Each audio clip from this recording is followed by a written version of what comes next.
Assalamu alaikum wa rahmatullahi wa barakatuh. Wa alaikum salam wa rahmatullahi wa barakatuh. A'udhu billahi minash shaitanir rajim. Bismillahirrahmanirrahim. Wa ma Muhammadun illa rasulun qad khalat min qablihi ar-rusul.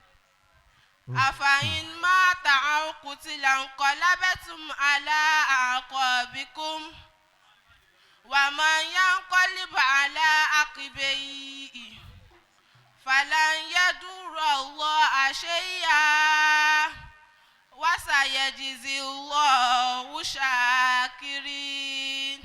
Sadaqallahu maulana al-azim.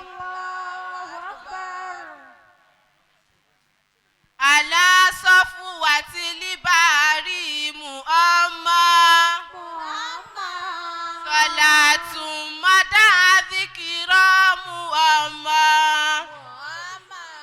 Ala safwati libari Muhammad salatu mada dhikra Muhammad. Ẹ̀yin ìyàwó ẹ jọ̀ọ́ ẹ máa bá wa máa wí. Muhammad,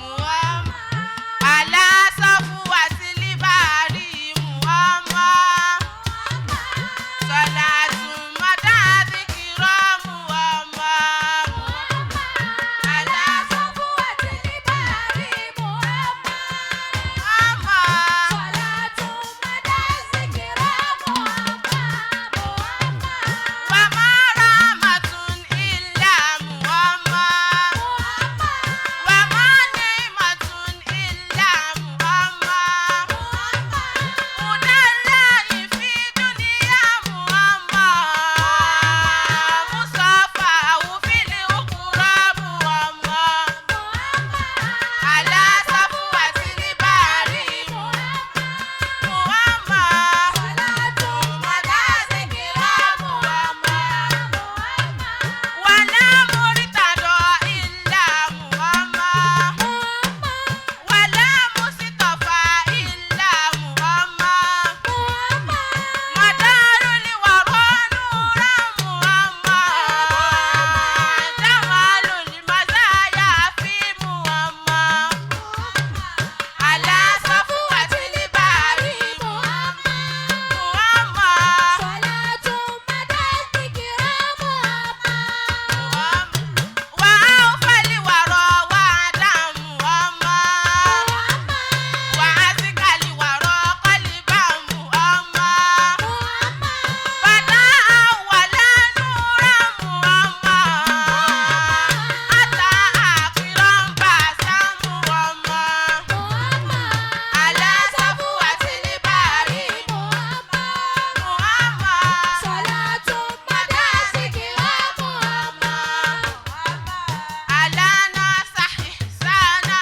Muhammad, kamal qudwatul muslim Muhammad, ala kullu ma fina Muhammad, ta'ala alladhi ala Muhammad, ala safwati libari Muhammad, salatu mada dhikra Muhammad, wa ma kaununa illa Muhammad.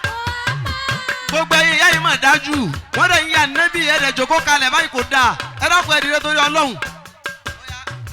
Wa ma kaununa illa Muhammad, wa ma shakluna illa Muhammad, wa fi ali imrani Muhammad, wa fi ali adabi Muhammad, ala safwati libari Muhammad, salatu mada dhikra Muhammad,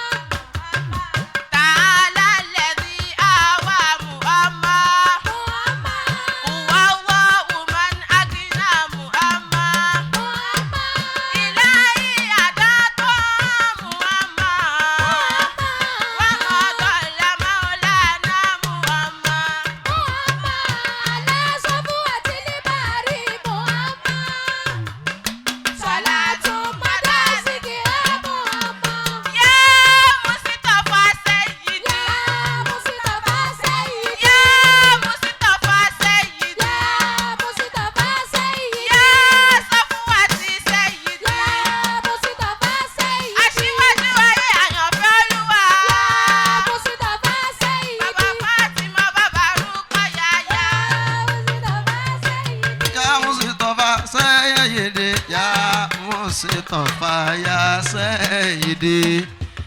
Ẹ̀dá kan ẹja yóò máa nẹ́bùwà Muhammad kó lókè.